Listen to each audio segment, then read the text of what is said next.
আজ দেখাবো বাড়িতে কিভাবে দোকানের মতো ঝুরি ভাজা বানাবে।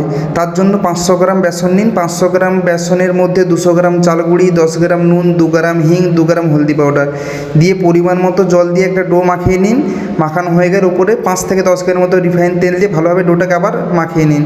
মাখানো হয়ে গেলে ঝুরি ভাজার মেশিন দোকান বাজারে কিনতে পেয়ে যাবেন।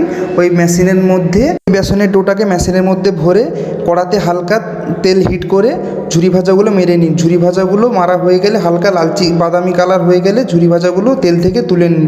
তোলা হয়ে গেলে 50 থেকে 100 গ্রামের মতো মুংফলি নিয়ে ওই তেলে ভালো করে ভেজে নিন। মুংফলিগুলো যখন হালকা বাদামি কালার হয়ে আসবে, মুংফলিগুলো তেল থেকে তুলে নিয়ে ওই ঝুরি ভাজার মধ্যে দিয়ে দিন। দেওয়া হয়ে গেলে উপর দিয়ে হালকা বিট নুন, লাল লঙ্কার গুঁড়ো আর হিঙের গুঁড়ো দিয়ে ভালোভাবে ঝুরি ভাজাগুলো মিক্সিং করুন।